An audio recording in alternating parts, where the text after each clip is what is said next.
एक जादुई स्कूल था जिसका नाम था गिल्टर ग्लोरिया फैशन स्कूल, जहां हर रोज रंग बरंगी नन्ही परियां चमकते परों और जगमगाते कपड़ों में फैशन का हुनर सीखने आती थी। इस स्कूल की उस्ताद मैडम फनकारा एक निहायत फनकार, मेहरबान और तजर्बाकार परी थी, जो जादुई कैंची से ऐसे लिबास बनाती थी जो पहनने वाले के दिल की बात सुन लेते। उस दिन क्लास में ऐलान हुआ कि हर परी को कौसिक किज़ाह के रंगों से अपना मुनफरिद लिबास बनाना है।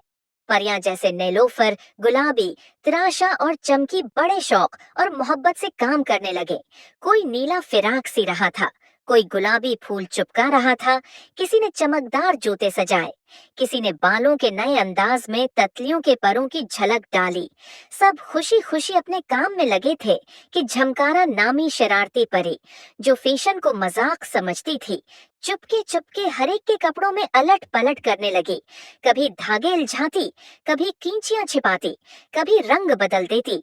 और जब सब तैयारियां मुकम्मल होने को आए, उसने जोर से कहा, आओ हो धुआं धवां, फैशन बने मजाक का समा। और अचानक क्लास में जादुई धंध छा गई। कपड़े सकड़ने लगे, रंग बिखर गए, जूते टूट गए, कढ़ाइयां फट गईं और हर परी का ख्वाब टूटता महसूस हुआ। सब परियां रो दे, कोई फर्श पर बैठ गई, किसी की आवाज बंद हो गई।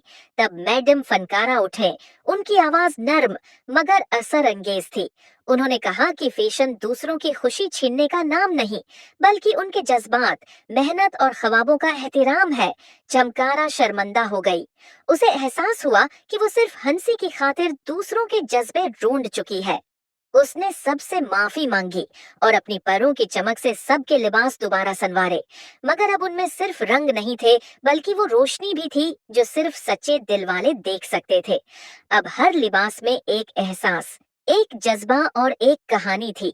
और यूं जब सालाना नुमाइश का दिन आया, सबने देखा कि सबसे खूबसूरत लिबास वही था जिसमें मोहब्बत, माफी और दिल की रोशनी थी। झमकारा स्कूल की सबसे खास, समझदार और दिल जीतने वाली फैशन परी बन चुकी थी। और तब मैडम फनकारा ने कहा, सच्चा फैशन वही है जो सिर्फ आंखों को नहीं, दिल को भी खूबसूरती का एहसास दे, और जो दूसरों को कमजोर नहीं, बावकार बनाए।